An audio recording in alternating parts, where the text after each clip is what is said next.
A very good afternoon to all of y'all. Last session में हमने किया था टाइप्स ऑफ ऑफर. इसी को आज हम लोग कंटिन्यू करने वाले हैं और देखने वाले हैं ऑफर से रिलेटेड वो सारे रूल्स कौन से हैं. सबसे पहली बात तो ऑफर से रिलेटेड जो भी कुछ हमने लास्ट सेशन में किया था 2 मिनट में मैं रिवाइज करना चाहती हूं और फिर हम लोग बढ़ेंगे आगे. देखो, ऑफर जो व्यक्ति करता है, जो देता है ऑफर, उसे कहते हैं एज द ऑफरर. जो पर्सन ऑफर देता है उसे कहते हैं एज द ऑफरर. जिस पर्सन को ये ऑफर दिया जाता है उसे कहते हैं as the offeree. Once an offer is accepted, this offeree will be called as the acceptor. इसी ऑफर के हमने 5 टाइप्स लास्ट सेशन में देखे थे. सबसे पहला टाइप जो है that is a general offer. So what do you mean by a general offer? Whenever an offer is made to the public at large, इस केस में any person can accept this particular offer. Such an offer is known as a general offer. इसी general offer को पढ़ाते वक्त मैंने आपको एक बहुत फेमस केस लॉ भी पढ़ाया था जिसका नाम था Carlill versus carbolic smoke ball company limited case. तो इस केस में क्या हुआ था आप लोग जानते हो. इस केस में कुछ ऐसा हुआ था कि कंपनी ने न्यूज़पेपर में एडवर्टीजमेंट दी थी. Advertisement relating to what? कि कोई भी पर्सन अगर हमारे इस पर्टिकुलर मेडिसिन को कंज्यूम करेगा और उसे इन्फ्लुएंजा हो जाएगा, then that person will get a reward of 100 pounds.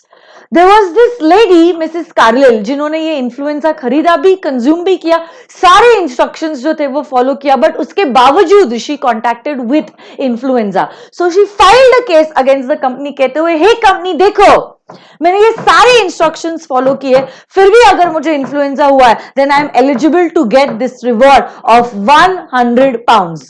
Company कहती है हमने तो कभी आपको कोई ऑफर दिया ही नहीं, और अगर हमने कोई ऑफर आपको दिया नहीं तो ऑफर को एक्सेप्टेंस नहीं मिला है, और अगर ऑफर को एक्सेप्टेंस नहीं मिला है तो हमारे बीच में कॉन्ट्रैक्ट नहीं हुआ है. बट फाइनली जज ने ये डिसीजन लिया. क्या डिसीजन लिया? कि जो ऑफर था it is a general offer. It is a general offer means it is open to the public at large, and if it is open to the public at large, any person from the public is free to accept this particular offer. और Carlill ने इस offer को accept किया.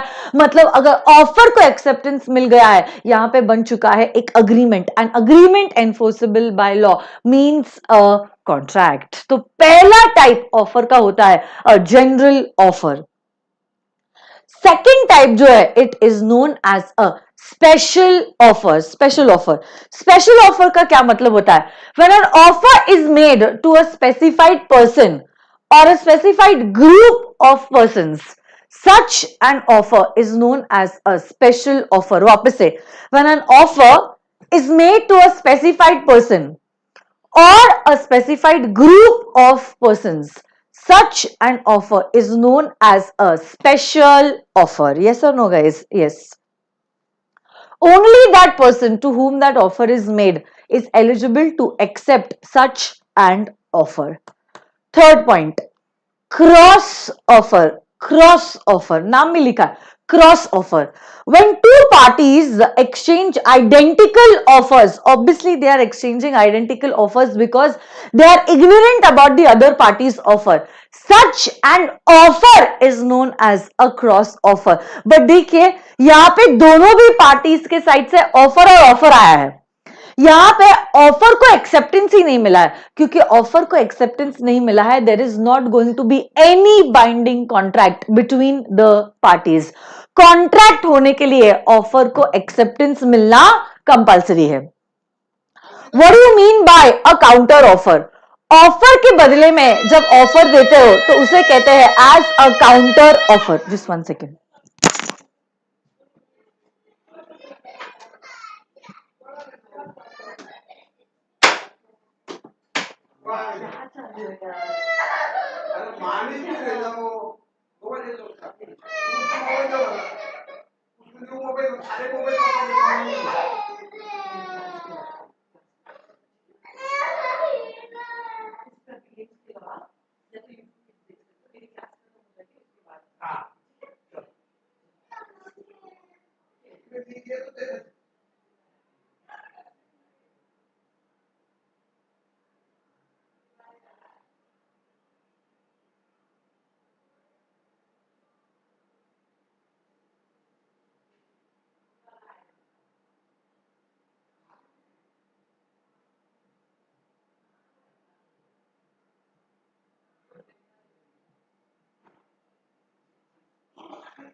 Really sorry, Gianna was crying, जिसकी वजह से जानना पड़ा. Now she is totally fine. Okay, चलो. Counter offer. What do you mean by a counter offer? Offer के बदले में जब ऑफर मिलता है तो उसे कहते हैं as a counter offer. Okay, तो याद कीजिए वो बार्गेनिंग वाला एग्जाम्पल. यहां पे क्या हुआ था, जो शॉपकीपर था उसने कहा है I will sell you this particular T shirt for ₹500. आप कहते हो 500 नहीं भैया, मैं 400 रुपए में ये टी शर्ट को खरीदूंगा. तो उसके ऑफर के बदले में आपने क्या दिया है, एक दूसरा ऑफर दिया है, उसी को कहते हैं एज अ काउंटर ऑफर. और एक आखिरी पॉइंट था that was relating to standing offer, या तो हम कभी कभार उसको कहते हैं एज अ कंटिन्यूइंग ऑफर और an open offer. And offer which is open for a particular period of time is known as a standing offer और अ कंटिन्यूइंग ऑफर. तो जो भी ऑफर जो पर्टिकुलर पीरियड ऑफ टाइम के लिए open रहता है, ऐसे ऑफर को कहते हैं एज अ स्टैंडिंग ऑफर. देखो, जब मैं कमेंट्स अपने पढ़ रही थी यूट्यूब के, बहुत सारे बच्चों ने मुझे ये सवाल पूछा था, मैम जब कभी भी कॉन्ट्रैक्ट होता है, आपने कहा था मैम कॉन्ट्रैक्ट हो सकता है ओरली भी और इन राइटिंग भी. तो आपने बोला था राइटिंग में अगर होता है तो शब्दों का इस्तेमाल किया जाता है, जैसे कि ओरली जब आप शब्दों का इस्तेमाल करते हो, या राइटिंग में आपने वर्ड्स का इस्तेमाल किया. बट कभी कभार तो कॉन्ट्रैक्ट तब भी होते हैं जब आपने कुछ भी नहीं कहा है या कुछ भी नहीं लिखा है. Those are implied nature contracts. तो ऐसे कॉन्ट्रैक्ट्स को प्रूफ कैसे करते हैं? सपोज कोई पार्टी ने ब्रीच कर दिया, इंप्लाइड तो छोड़ो, एक्सप्रेस कॉन्ट्रैक्ट में भी सपोज आपके और मेरे बीच में ओरली कोई कॉन्ट्रैक्ट हुआ है और मैंने आपको सर्विसेज दे दी है बट आपने मुझे मेरी फीस नहीं दी है, मैं प्रूफ कैसे करूंगी कि मैंने आपको सर्विसेज दी है? So now I am eligible to receive the fees from you. देखो, प्रूफ कैसे करते हैं, प्रूफ कैसे करते हैं, this is not our concern. Proof कैसे किया जाता है चीजों को, वो आपको एलएलबी के कोर्स में पढ़ाया जाता है. करेंटली हम लोग सीए का कोर्स देख रहे हैं जिसमें इंस्टीट्यूट ऑलरेडी एग्जामिनर जो है एग्जामिनेशन में आपको सिचुएशन दे देगा कि ऐसी सिचुएशन है, आपको एनालाइज करके बस जवाब देना है. अगर इंस्टीट्यूट ने कोई सवाल दिया है, आपको इंस्टीट्यूट के सवाल के आगे सवाल नहीं करना है कि पहले एग्जामिनर तू बता कि ये चीज को हम प्रूफ कैसे करेंगे. भारत देश इतना बड़ा देश, उसमें इतने सारे राज्य, इन राज्यों में न जाने कितनी सारी सिटीज, इन सिटीज में न जाने कितनी सारी गलियां, और इन गलियों में न जाने कितने सारे लोग जो एक दूसरे के साथ कॉन्ट्रैक्ट एंटर कर रहे. किसी एक गांव में अगर किसी एक पर्सन ने किसी के साथ कुछ धोखा किया है, हम कोर्ट ऑफ लॉ में प्रूफ करेंगे कैसे? Is not our concern. वो एलएलबी के स्टूडेंट्स का कंसर्न है. हमारे लिए इंस्टीट्यूट आपको डायरेक्टली क्वेश्चन में ही बोल देने वाली कि देखो ये फैक्ट्स है, इन दोनों पार्टीज के बीच में कॉन्ट्रैक्ट हुआ था, ये टर्म्स एंड कंडीशंस थे, इसने ये सारी चीजें निभाई है, इसने ये सारी चीजें नहीं निभाई है, तो क्या ये इसे स्यू कर सकता है? और अगर स्यू कर सकता है तो उसे क्या सारे डैमेजेस मिलेंगे इन रिटर्न? तो ऑलरेडी फैक्ट्स स्टेटेड है इन द क्वेश्चन. आपका एज अ स्टूडेंट जिम्मेदारी सिर्फ इतना होता है कि अगर इंस्टीट्यूट ने आपको कुछ सवाल पूछा है, आपको उसके सवाल के आगे दूसरा सवाल ना पूछते हुए आप देना है उन्हें जवाब, तभी आपको मार्क्स मिलेंगे. यस और नो गाइस? यस. चलो, आज के लिए हम शुरू करते हैं with a fresh topic relating to essentials of a valid offer. Last session में हमने देखा था ऑफर क्या होते हैं, ऑफर्स के टाइप क्या होते हैं. आज हम लोग देखने वाले हैं कोई भी ऑफर वैलिड होने के लिए कौन सी सारी चीजों के रिक्वायरमेंट की जरूरत होती है. सबसे पहली चीज देखो, ये चीज मैंने ऑलरेडी आपको पहले दिन से ही बताई है, ऑफर ऐसा होना चाहिए that it shall be capable of creating a legal relationship. तो मैंने आपको कहा था, देखो कोई भी agreement enforceable by law, agreement enforceable by law is an offer. याद कीजिए आप कटरीना जी और कटरीना कैफ और सलमान का एग्जाम्पल. यहां पे कटरीना ने सलमान को ऑफर दिया था चाय पे आने के लिए. या तो याद कीजिए विराट कोहली ने अनुष्का को ऑफर दिया था कि आज शाम को वो उसके लिए लेके आएगा एक diamond ring.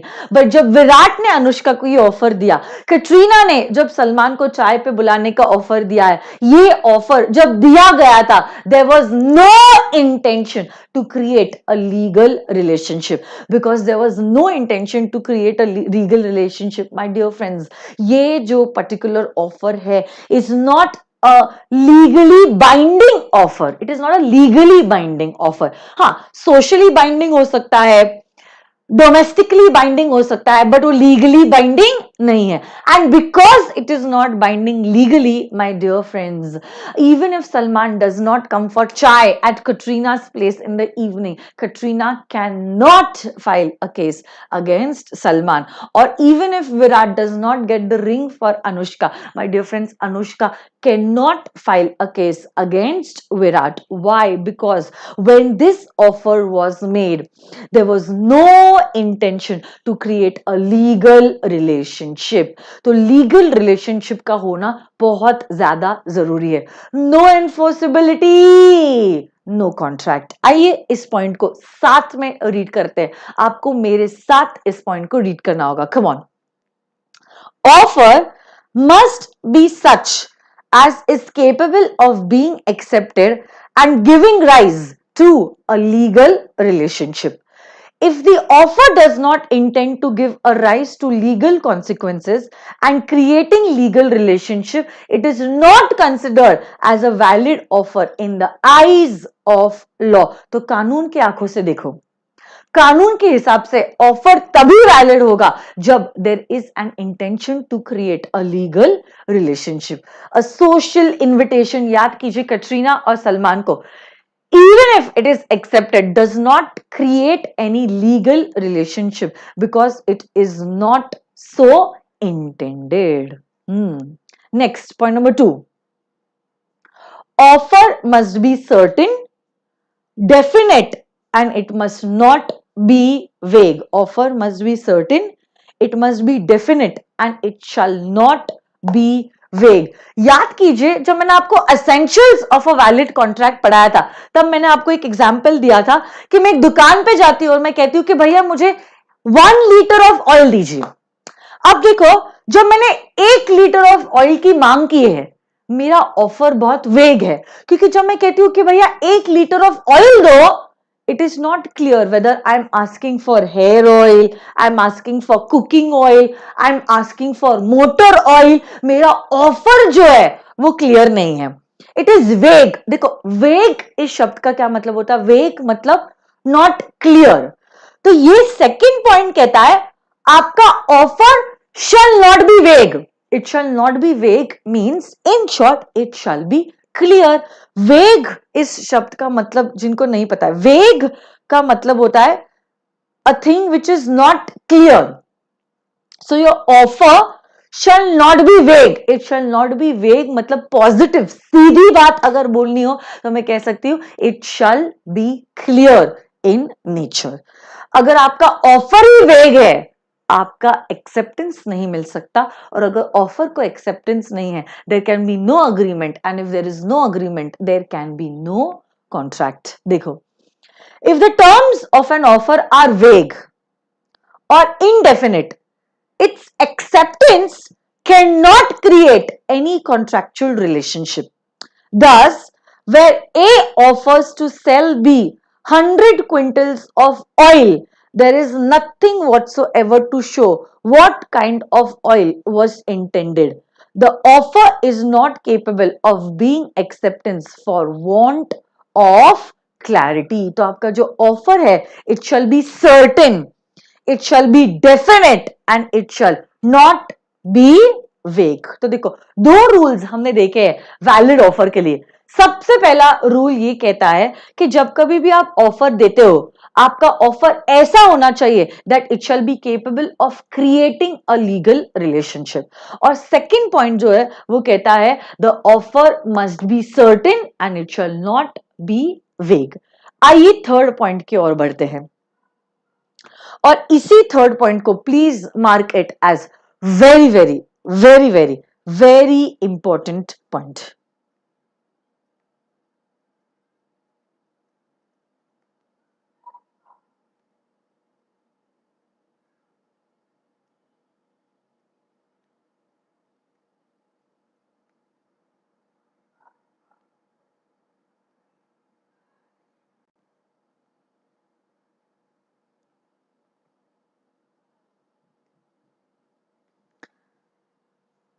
And offer must be communicated to the offeree.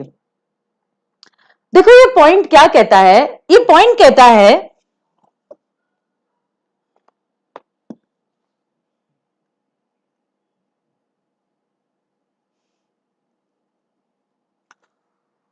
Offer को एक्सेप्टेंस कब मिलेगा। देखो ऑफर को तो एक्सेप्टेंस तब मिलेगा ना जब आपको ऑफर के बारे में पता है। जैसे कि से फॉर एग्जाम्पल मैंने आपको ऑफर दिया है that do you want to purchase this stylish pen for ₹1000। आप हाँ या ना कब बोलोगे? हाँ या ना तो आप तब बोलोगे ना जब आपको ये ऑफर के बारे में पता हो। अगर आपको ये ऑफर के बारे में ही पता नहीं है, क्या आप हाँ कह सकते हो? नहीं कह सकते हो। हाँ भी नहीं कह सकते हो और ना भी नहीं कह सकते हो। ऑफर तभी एक्सेप्ट किया जा सकता है जब ऑफरी को ऑफर के बारे में पता हो। अगर ऑफरी को ऑफर के बारे में पता ही नहीं है तो ऑफर को एक्सेप्टेंस नहीं मिल सकता। इसी के लिए एक फेमस केस लॉ मैं आपको पढ़ाना चाहती हूं। इसी केस लॉ का नाम है लालमैन शुक्ला वर्सेस गौरी दत्त। लालमैन शुक्ला वर्सेस गौरी दत्त। देखो इस केस में हुआ क्या था। इस केस में कुछ ऐसा हुआ था that there was a lady जिनका नाम था गौरी दत्त।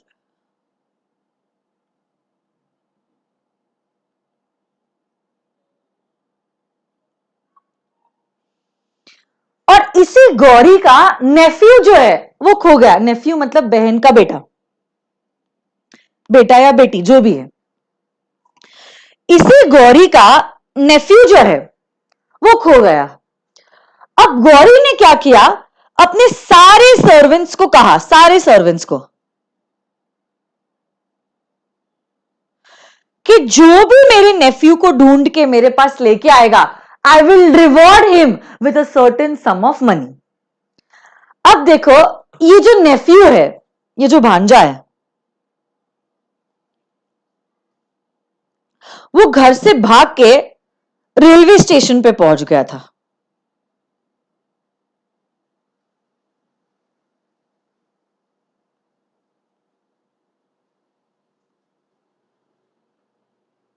वो भाग के रेलवे स्टेशन पे पहुंच गया था। इत्तेफाक की बात ऐसी थी, आप देखो ना इत्तेफाक कैसे होते हैं, कि इसी गौरी का वन ऑफ द सर्वेंट्स गांव जाने के लिए रेलवे स्टेशन पे पहुंचा था। उसी दिन पे वो गांव के लिए निकलने वाला था, तो इसीलिए वो रेलवे स्टेशन पे रुका हुआ था। एंड कोइंसिडेंटली दिस सर्वेंट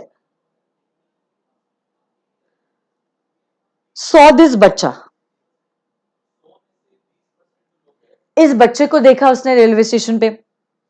अब देखो जैसे ही उसने वो बच्चे को रेलवे स्टेशन पे देखा वो घबरा गया और बोला अरे ये बच्चा अकेले रेलवे स्टेशन पे क्या कर रहा है, उसे तो घर पे होना चाहिए। तो एज अ लॉयल सर्वेंट ये जो सर्वेंट है वो क्या करता है, इसी भांजे को गौरी के घर तक पहुंचा देता है। गौरी के घर तक पहुंचा देता है और गौरी के घर पे पहुंचाने के बाद तुरंत वो रेलवे स्टेशन के लिए निकलता है क्योंकि उसे गांव जाना होता है। अब जब वो रेलवे स्टेशन के लिए निकलता है, बाकी के सर्वेंट्स बोलते हैं कि तू ऐसे कैसे निकल रहा है। इनका नाम था शुक्ला जी।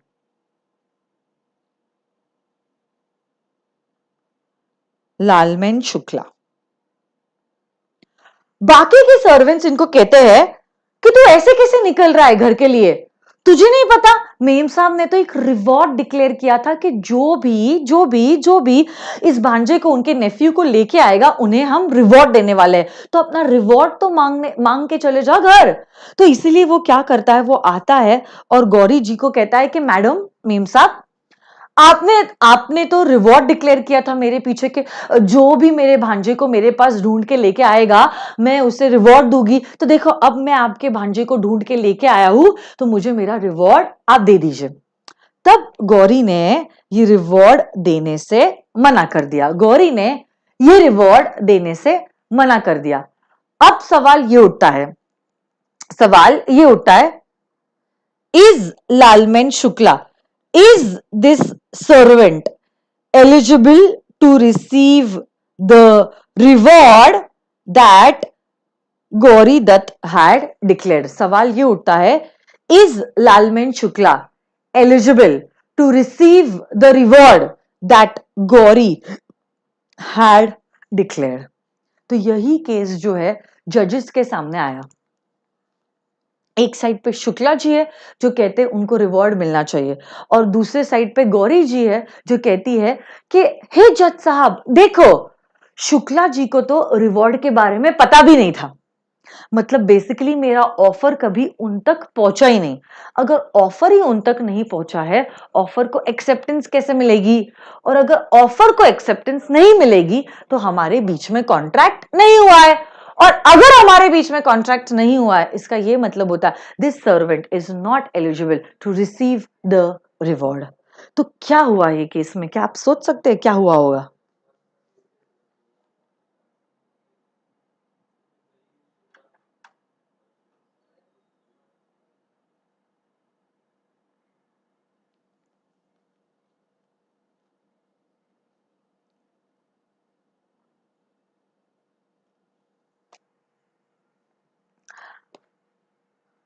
डिसीजन कुछ ऐसा था, सुनो मेरी बात, आई थिंक मैंने इनफ टाइम दिया आप लोगों को सोचने के लिए। डिसीजन कुछ ऐसा लिया गया, कहा कि क्योंकि शुक्ला जी को ऑफर ही कम्युनिकेट नहीं हुआ है, क्योंकि शुक्ला जी को ऑफर ही कम्युनिकेट नहीं हुआ है, क्योंकि ऑफर कम्युनिकेट नहीं हुआ है, ऑफर को एक्सेप्टेंस नहीं मिला है, और क्योंकि ऑफर को एक्सेप्टेंस नहीं मिला है, he is not entitled to get the reward, he is not entitled to get that reward. आइए देखो हम इस पॉइंट को पढ़ते हैं, and please mark this point as very very very very very important, और इसी केस लॉ का नाम भी आपको याद रखना पड़ेगा। देखो, an offer to be complete must be communicated to the person to whom it is made, otherwise there can be no acceptance of it. Unless an offer is communicated, there can be no acceptance by it. An acceptance of an offer in ignorance of the offer is not an acceptance and does not confer any rights on the acceptor. So please underline this sentence. And of an acceptance of an offer in ignorance of the offer is not accepted and does not confer any rights on the acceptor. आगे देखो, G. Gauridutt sent his servant Lalman to trace his missing nephew. He then announced that anybody who traced his nephew would be entitled to a certain reward. तो देखो, जब reward के बारे में declare किया था तब लालमैन शुक्ला वहां पे नहीं थे। L traced the boy in ignorance of this announcement. Underline, in ignorance of this announcement. In ignorance of this announcement. Subsequently, when he came to know of the reward, he claimed it. Held, underline, he is not entitled, not entitled, not entitled to the reward as he did not know about the offer. Yes और know guys? Yes. तो देखो तीन चीजें हमारी हुई है, कौन सी तीन चीजें? सबसे पहला पॉइंट,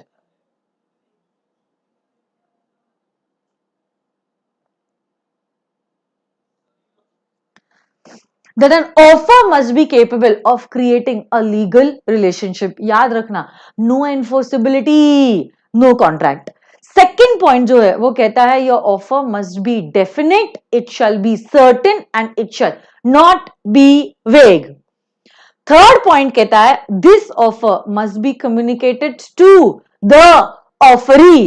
अगर कोई एक्सेप्टेंस दिया गया है in ignorance of the offer, such an acceptance is not valid and it will not constitute a proper acceptance. और अगर एक्सेप्टेंस ही प्रॉपर नहीं है, अग्रीमेंट नहीं है, और अगर अग्रीमेंट ही नहीं है, there can be no contract. और इसी के लिए हमने एक फेमस केस लॉ देखा था जिसका नाम है लालमैन शुक्ला वर्सेस गौरी दत्त। नेक्स्ट,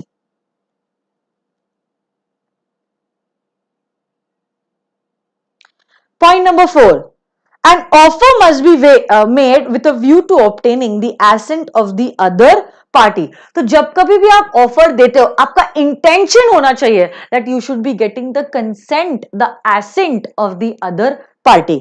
यहां पे वही चीज लिखी हुई है, जैसे कि say for example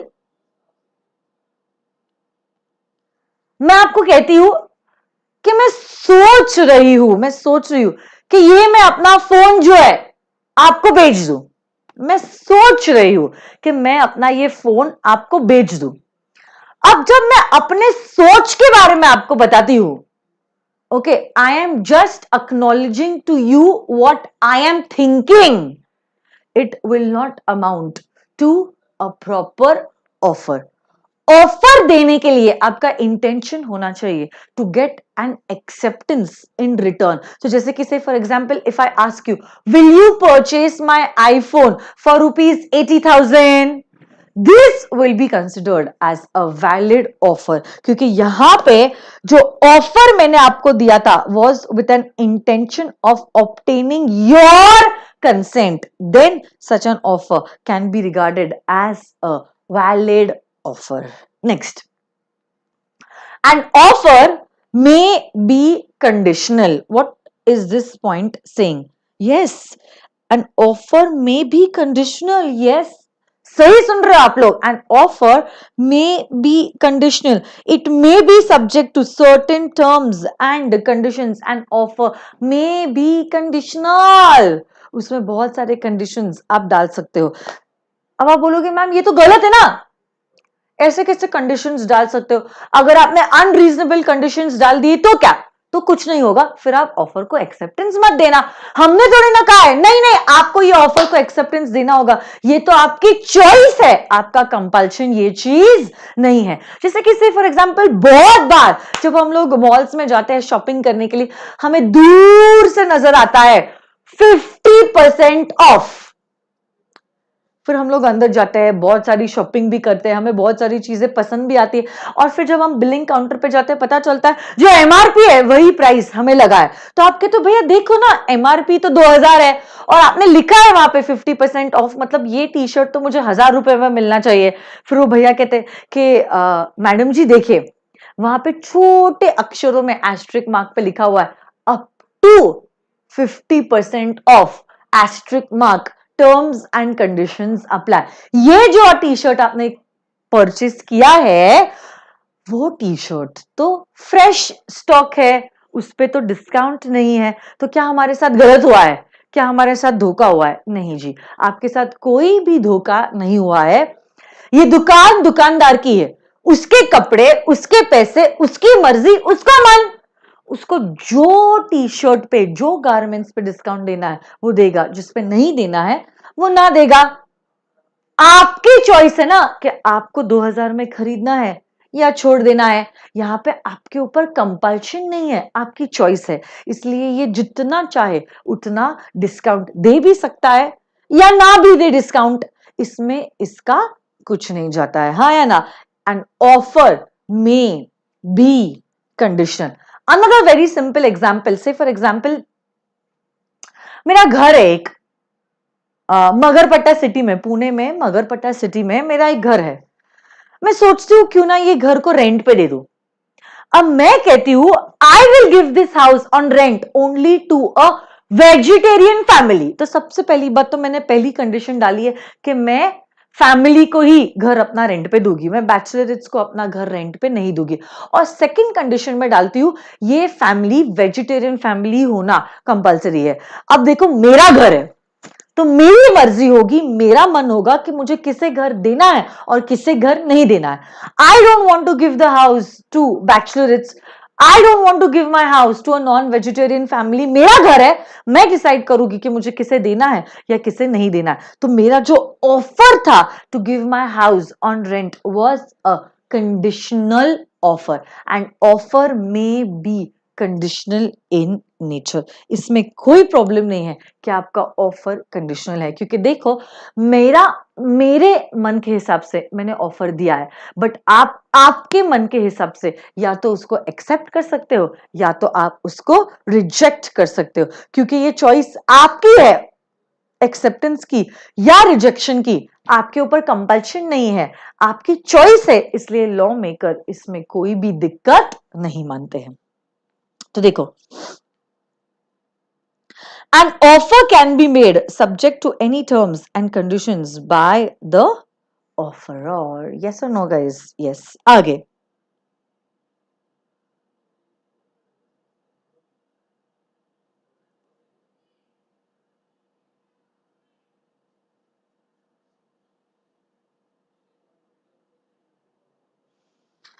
an offer shall not contain a term, the non-compliance of which would amount to acceptance.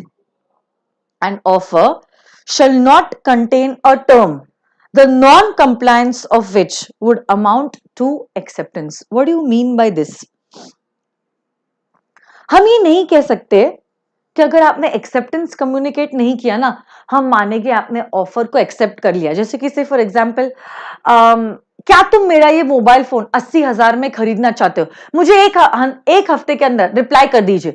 एक हफ्ते के अंदर अगर आपने रिप्लाई नहीं किया ना, हम मानेंगे कि आपने हमारे ऑफर को एक्सेप्ट कर दिया है।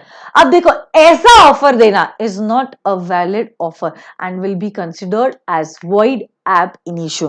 कोई भी ऑफर जिसमें आपने ऐसा ऑफर दिया है जिसका अगर एक्सेप्टेंस कम्युनिकेट नहीं किया गया है तो माना जाएगा जैसे कि वो ऑफर को एक्सेप्ट किया गया है। ऐसा ऑफर बिल्कुल भी वैलिड नहीं होता है in the eyes of law. देखो, thus one cannot say that if acceptance is not communicated by a certain time, the offer would be considered as accepted. Cannot say, one cannot say, one cannot say that if acceptance is not communicated, then the offer would be considered as accepted. So देखो, example मैंने green patch में दिया है। A proposes B to purchase his Android mobile for 5,000 and if no reply by him in a week, it would be assumed that B had accepted the proposal. This would not result into a contract. Next point number 7, जो already मैंने last session में आपको पढ़ा दिया। Offer general भी हो सकता है और ऑफर स्पेशल भी हो सकता है। ऑफर स्पेशल कब होता है? When it is given either to a specified person or a specified group of persons, it is known as a special offer. और general offer, when an offer is made to the public at large, it is known as a general offer. When an offer is made to the public at large, it is known as a general offer. ये एक point number 8 है जिसको मैं green करना भूल गई, तो आपके पास अगर ग्रीन पेन होगी प्लीज इसको ग्रीन में मार्क कर देना। Offer is different from a mere intention invitation to offer.